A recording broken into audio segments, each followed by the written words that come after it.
6:31 in Trinidad and Tobago. Well, with Labour, with the carnage on the roads, we still can always rely as well on politics to be very much in the mix. Well, a long-time United National Congress activist and former parliamentary candidate in the Port of Spain area has resigned from the party along with 9 others. She says the party hasn't reversed the status quo of poor governance. She predicts more resignations in the near future, not just from the UNC, but the coalition government as well. Let's go to a report of those developments on Monday before we talk to our guests. Juliet Davies' 23-year-long relationship with the UNC came to an end today, as did the memberships of 9 others, 8 from the constituency of Pointe-à-Pierre, 1 from Princestown. After submitting her resignation letter at Rienzi Complex, she recalled joining the predominantly East Indian party when few Africans wanted to. Now she laments her party failed to deliver good governance. You cannot tell a population that you use its most powerful arsenal to deal with crime. It is the SOE and the curfew, and then you have a budget of $56 billion, and none of that money have been pumped in the communities that you call crime hotspots. In September 2010, Ms. Davy complained on behalf of the Social Ground Troops Association that party activists felt sidelined for jobs and seats on state boards after the People's Partnership came into office. She says she felt voiceless in her own party and so formed watchdog group Country First. Joining her is Councillor Darren McLeod, who left the UNC in April after numerous spats with the San Fernando mayor. These 9 people here are all East Indian people. They are all East Indian people. This is something that would probably not have happened 10, 15, 25 years ago. To see that a black councillor who has left a party, predominantly an East Indian controlled party, and have the support of East Indian people who believe that we should go this way. The duo says they've been contacted by more than 200 people who intend to follow suit. But these are not the only departures they foresee. The population were waiting for the COP to pull out a couple months ago. They did not do it. MSJ sees that opportunity, and by seizing that opportunity, they have gained the respect and the support of the population. So it now puts COP under pressure because MSJ has gone ahead of them as the new third force. Ms. Davies says Country First will pressure the government to keep its manifesto promises. Fane Richards, TV6 News. Thanks very much, Fane. Well, that was on Monday, and now on Wednesday morning after the Labor Day holiday, we have the 2 personalities who are highlighted in that news package. Juliet Davy, former member of the United National Congress, and a political activist, founding member of the group Country First, and a columnist with the TNT Mirror, and also with us Darren McLeod. He's a councillor for Coquille Taruba in the San Fernando Regional Corporation, and has stepped down as well from the UNC. Very good morning to you both. Good to have you on the program. Ms. Davy, how would you respond to the assertion that you and Mr. McLeod and others who made very public your resignations on Monday are just political grasshoppers moving from one party to another to eat a food? Fizir, I don't know if you're aware that the party that I'm supporting is in government, you know. So if I am moving out of the party, how could it be to eat a food that does not didn't you say that when the state of emergency was called, that money wasn't given to these vulnerable areas? Isn't that essentially saying that the party in power didn't throw enough money in that direction? No, I don't think that what that statement said. It clearly stated that the government called a state of emergency and a SOE. And reasons for doing that is because of the high rise in crime. And in that, they labeled and they clearly pointed out in red that there were certain crime hotspots. And one would think that if you would use the state's most powerful arsenal to address the crime situation, and you said that you have X and Y amount of crime hotspots, that your budget allocation, therefore, would go into communities that you considered crime hotspots to help with the social aspect of the community, which really impacts on the crime. And, well, that state of emergency ended in December of last year. Yes. Why wait until the announcement by David Abdullah to then resign from the UNC? I don't think David Abdullah and MSJ has anything to do with what we did. It's really... so you're saying it's just a coincidence? It's coincidental. Yes, it's coincidental. You think people really believe that, Ms. Well, Daisy? I don't really... I'm concerned with what people think. You see, this is a society that really chooses the least important thing to make an issue of. Here you have two citizens, both of us belong to the party that is the ruling party that is in government. And we are saying that we are concerned with corruption. We are saying that we are concerned with the crime situation. We are saying that we are concerned with the race situation. And nobody wants to ask us about those things. Everybody wants to ask us about things that will create couture in the society, or quote unquote put us in a situation where there is misinformation about what our agenda is. Okay. I really, Ms. Fazir, I am telling you flat, and I'm telling the nation, I really have no time for those kind of people. Okay, well, but Darren McLeod, are you saying are you in accordance with Mr. Davey here? Are you saying that it's unreasonable for the wider population or the media to ask the question, why have you chosen to resign or make public your resignation 24 hours after David Abdullah announces the pullout of the Movement for Social Justice? Is that an unreasonable question to ask, the timing of it? I don't think it's an unreasonable question, but the answer is no, because of the fact that I would have resigned from the UNC on the 18th of April.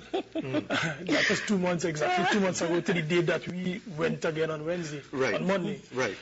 In addition to that, we circulated to the press on Friday that we were going to have this action on Monday. Okay. Mr. Abdullah announced his resignation on Sunday. Right. So therefore, this is, as Juliet said, and it's quite correct, it's incidental. Now, by the way, and as a matter of fact, we have met with the MSJ, you know. We have met with the MSJ, but we didn't meet with them to talk about any plans together, you know. We met with them in a consultation, two public consultations, and that was the nature of the meeting, talking about the state of the country. We didn't have any plan with them as to what they're going to do. And as you say, you've stepped down, well, not stepped down, you are the councillor for Kokoye, Taruba. Yes. But you were elected on a UNC ticket. Yes, I was. You have resigned as a member of the UNC. That's right. On principle, should you step down? Definitely. But when I say step down, should you step down as a councillor? No. Why? Because I stepped down from the UNC because I was getting no support from the UNC. But what I'm saying, Mr. McLeod, even though the law allows for you to remain as a councillor, ethically, the fact that you were elected on a UNC ticket, the fact that you are no longer as a member of the UNC, should you not vacate your position on the San Fernando Regional The answer is no, because of the fact that that's a conscience call. The person who is resigning from a party has to decide whether he or she wants to resign from the government. The reason I will not resign is because people have this notion that only people who were UNC members voted for me on election day. I don't share that view. There are people who were UNC members who voted for me, surely. There were PNM members who came up to me and told me that well, now they say they made a mistake, which I agree with. And before, they told me that they voted for me. And there are people who have never voted before who told me that they voted for me. How long? So therefore, let me say this. My contract is with the people. So that I terminated my contract with the UNC because I no longer have confidence in them as a party. But my contract as a councillor is with the people. The Bible, when I held up the Bible, it wasn't to serve the UNC. It was to serve the people who voted for me. And so I understand the question, but my view is that I have the right to stay on, and I certainly will stay on as the councillor. Ms. Davey, why have you chosen at this point to resign after 23 years in the United National Congress?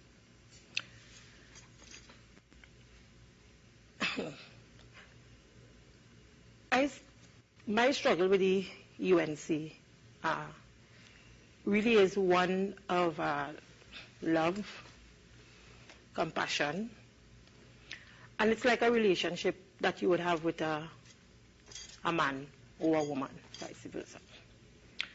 So it's not something that you get up one morning and you decide you're going to walk away from. I was in love with the UNC, so to speak. The 23 years was not a smooth 23 years. It was not. But I stayed on. But I'm 46 years now. I'm 46 years. And when I look back at the struggles that I put up for this party, and I look at my life, I don't see my struggle as having brought any rewards or any when I say rewards, you cannot tell me that in an organization, you have young people coming into your organization, contributing in the way that I have contributed. And because of how the politics is, you can see people like the mayor of San Fernando, Marlene Coudray, who I insist is not a member or was not a member at the time that she was placed as deputy political leader of our party. You have a situation like that. What are you saying to people like me who have struggled in this party, who have worked hard with this party, and you can just take somebody from outside and say, come here, look at job, take it? Were you expecting something better, something more substantive for your 23 years of service? I will not sit here and say to the population that there are not personal issues involved with respect to me and the UNC. I wouldn't do that for no reason, right? But at the end of the day, I have always been, and my track record will prove it, I have always been consistent in the fact that I love my country and I put country above everything else. Mr. MacLeod, give me your perspective on this. How long were you a member of the UNC? I came into the UNC the day after Mrs. Kamala Prasad Bisesa would have beaten Basdeo Pandey. That was in 2009. 2010? 2010. Yeah.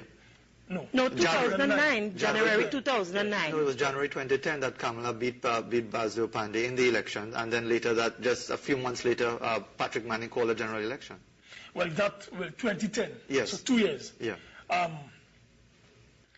I worked with the UNC as it is then, and I worked very hard to bring them into office. And there are many other people who tell you the same thing. They worked hard, and when they came into office, all of a sudden you stopped getting the replies to your phone calls and so on from the very people you would have helped to install.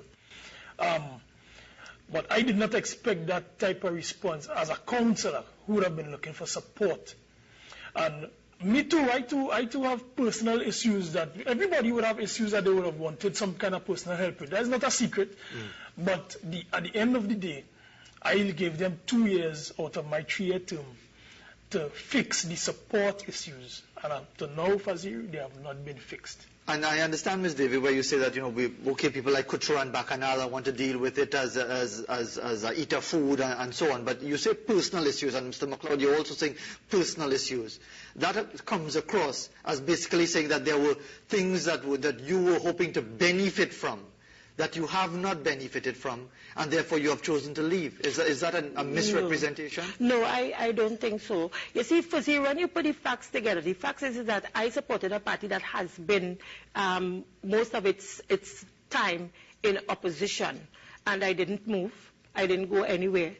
So I don't see why it is my credibility has to be questioned now why I am moving. I have spent most of my time with UNC when they were in opposition. Yes. UNC is in government now. Why would somebody want to run away from a situation like this after because now is the time when you would expect to have benefited from, all of that time in the trenches. No. And now that you're not seeing others, as you just identified Marlene Coudray, who you say was not a member when she was made deputy political leader. Fizir, you tell me. Do you feel marginalized? Fizir, you tell me.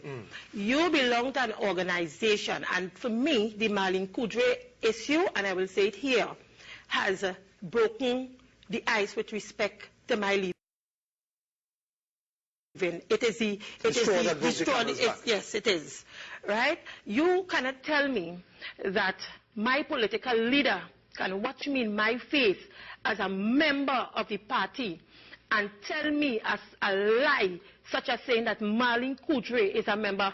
That is unacceptable. That's a very strong statement. It's unacceptable. And you are convinced. I am convinced, and I am convinced. Even if you see, even if records are to come forward now that Mrs. Coudray is a member of the party, I am saying as well that if Miss Coudray, who was a member of the party for a year, who I never saw at any one of UNC meetings, and I've been to all UNC meetings, all UNC functions. If I have never seen her, it would mean that even if she was a member, she had no interaction, she was not intermingling, she never spoke with the rank and file members. We don't know her to be part of the organization. And I'm saying even if there is documents stating that she is a member, I think our common sense must tell us that, listen, for someone to aspire to that level in a party, it would mean, because you're talking leader here, it would mean that that person would have some kind of interaction with the members of the party. You can't tell me, you can't do that to people. So in that case, the straw that broke the that is the straw. For you, Mr. McLeod, what would have been, is there any singular issue, or was it a culmination of events that would have contributed to your decision to resign in April? Just to make it clear, you stepped down in April, is that correct? Yes. Not last Monday, you stepped down in April. What would have prompted that? Well, strangely enough, the name Marlene Kudry has to come up again, because we have been having serious problems at the San Fernando Corporation in terms of the leadership style. A very resourceful woman, you know, but the problem is she wants to do everything on her own. She wants to have the say, and the only say. There were a lot of fighting with that, because, I mean, at the end of the day, my aim was to get things done in my community, and I was not getting those things done. And there was some sort of effort, clearly, to keep those things back. And I began to speak out against it. And I even took it to the Prime Minister and the other ministers. I spoke to them, and nothing was done. And boom, I just see Marlene Kudry elevated as the deputy political leader. Did you feel disrespected by that? Highly. Highly, because I immediately contacted the Prime Minister when I heard about that, and I let her know that I was dissatisfied. And up to now, I've been saying, up to now, we have been asking for a meeting. And no meeting, no response to the communication, nothing. But Marlene Kudry is just elevated to deputy political leader. I want to talk a little bit about your own views of the MSJ, and tell us a bit about Country First as well, but in the few minutes that we have left. But just a final point, Ms. Davy. Do you appreciate when some people say that you know how politics works, that it's about personality, it's about high profile, it's about winning over people from the other side and all that sort of thing? And it's also about integrity, and it's also about we going to the population and saying to the population that the administration that were there before, they had no integrity, they were corrupt, and now we come and we are doing worse than what they were doing before. I will not accept the fact that situations like that could take place in a party. Nobody has anything to say about it. And when you have situations like that taking place in a party, it means then that it will spill over into government. And that is why the situation with Marlene Kudry, which is a total dishonest situation, why we are having problems now with dishonesty with respect to governance in this country. And a final point on this before we talk about MSJ and Country First. Was it the same when Basdeo Pandey was leader of the UNC? Any one of us? Yeah, Ms. Davy, yeah. Of course it was the same. Of course it was the same. And interesting that you would ask that. Remember, we had Movement for Change. Yes. And remember the people who would have taken over from Mr. Basdeo Pandey. They said that Mr. Basdeo Pandey were, in fact, not having duly constituted assemblies and what have you. And as Darren rightfully said, there is no voice, there is no forum for you to speak in the UNC. And those are the things that they accuse Mr. Pandey of. And it is even worse, because I can tell you, under Basdeo Pandey, you had the opportunity to go on a mic and speak. In this case, a party member tried to talk on a mic, and she was told to sit down. And it was later said that by her speaking, she disrespected the political leader.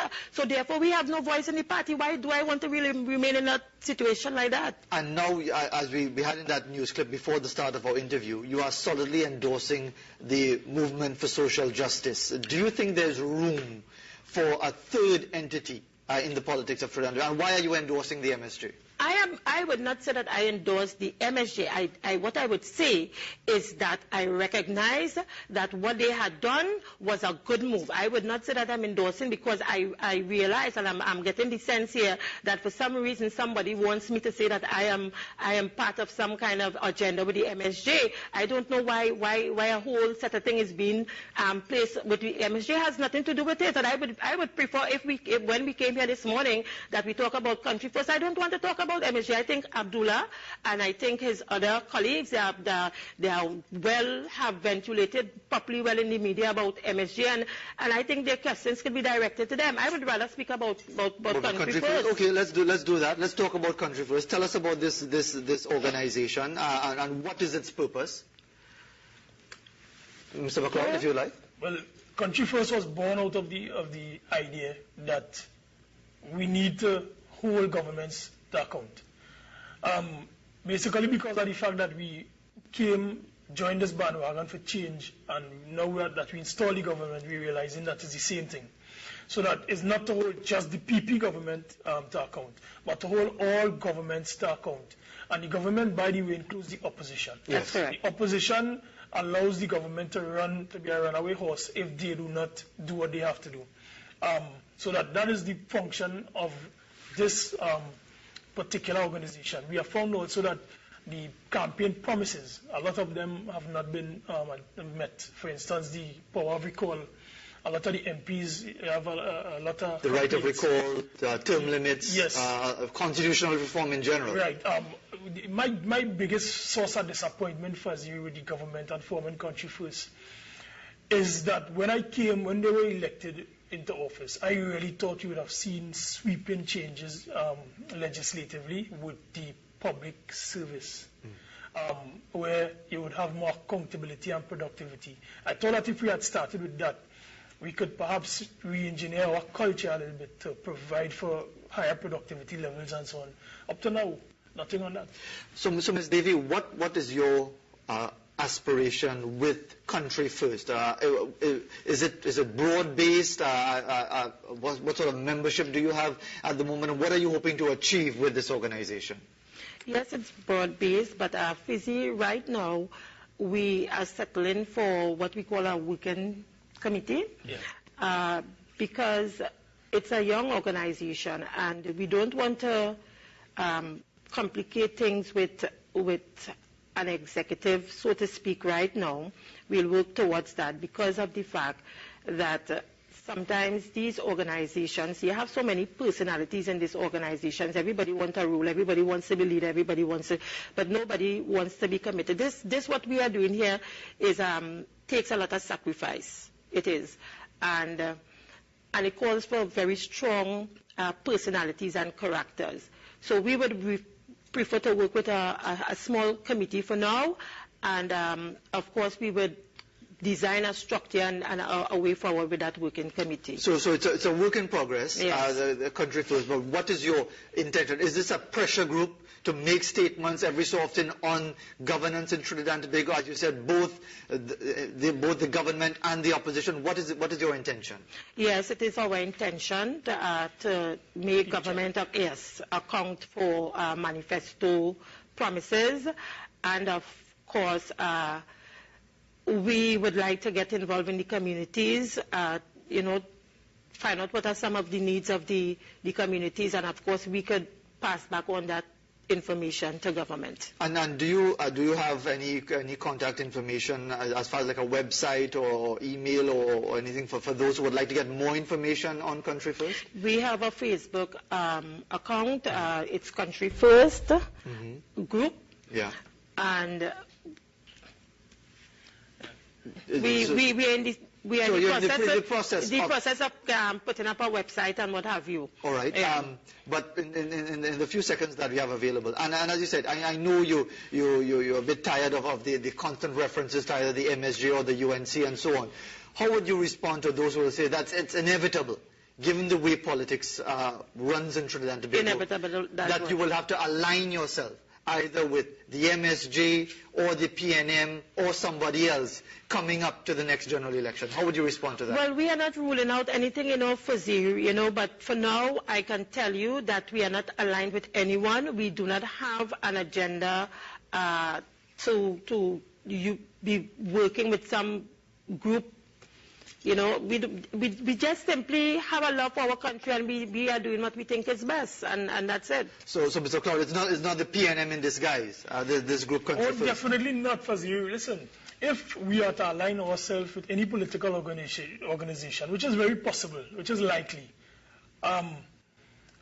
for me, I can't speak for Juliet, I can speak for me. It is not going to be any organization which does not have a proper structure in place. And it is not going to be an organization, the philosophies with which do not concur with my philosophies. Darren McLeod and Juliet Davey, good to get your perspectives, members of Country First, the pressure group, and former members of the United National Congress. 6:57 in Trinidad and Tobago. As we head towards the top of the hour, good to get your perspectives, and I'm sure your views will be sought in the not-too-distant future as the politics continues to unfold in this place called Trinidad and Tobago. News coming up, then we move into the second hour of Morning Edition. We'll be back.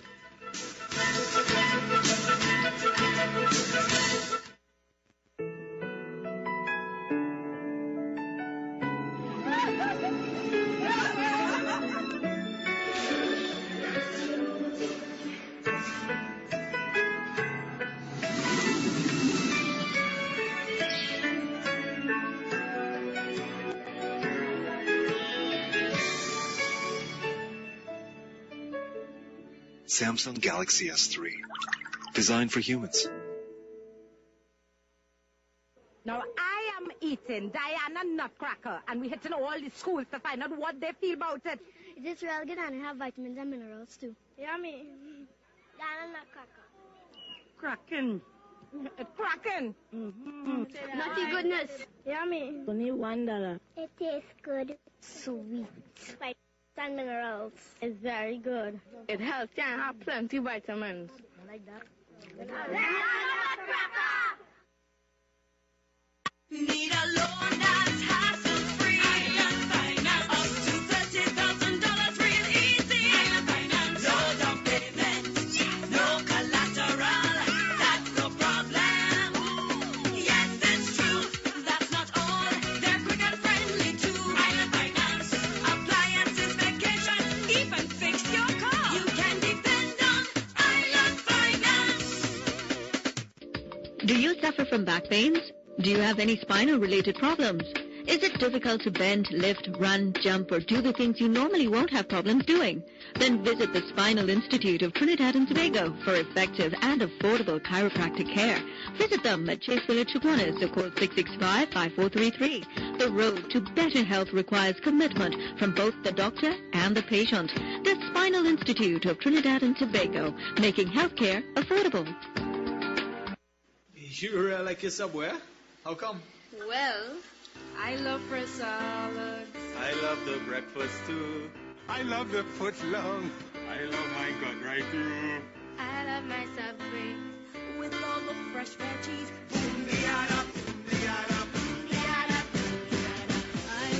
healthy choice. And that they're everywhere. I love my toasted quick. And that they really care. I love my Subway. Prepare just how I say. I really love my Subway. I love fresh golden bread. I love my stuff just right. I love their awesome tea. I love mine in the night. I love my Subway with all the choice of meats.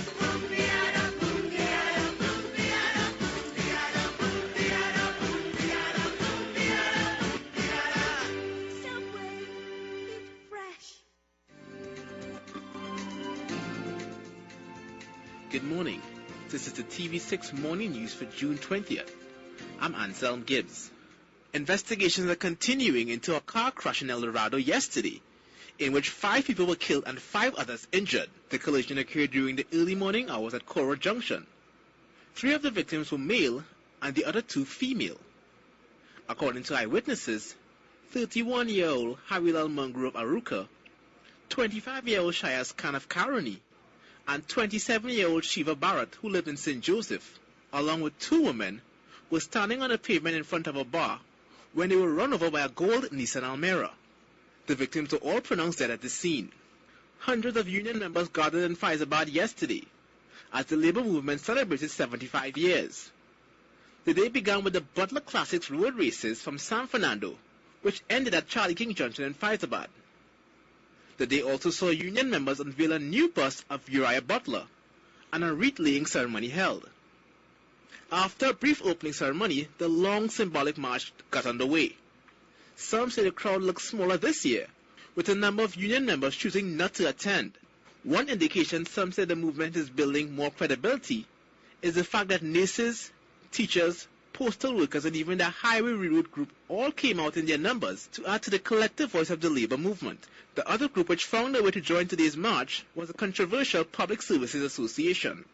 Labor leaders are encouraging the working class to endorse the movement for social justice as its political party of choice. This, as a number of unions mounted a platform at Charlie King Junction yesterday in observation of Labor Day and praised the MSG for pulling out of the government. The Joint Trade Union movement used the rally to build momentum for the MSG to become a mass political party. Workers were told it's time to move beyond marches and protests to proactive political action. The San Fernando's mayor's worst fears have been realized. A burnt body discovered in a cane field in Jamaica has been positively identified as that of her daughter, Michelle Kudre Graves. Mrs. Kudre Graves was discovered missing on June 2nd, and 8 days later, a burnt corpse was found in a cane field in Montego Bay. Mayor Marlene Kudre flew to Jamaica with her daughter's dental records, and the mayor also provided DNA samples. Jamaican police say they will now commence an investigation into a case of suspected abduction and a formal homicide investigation.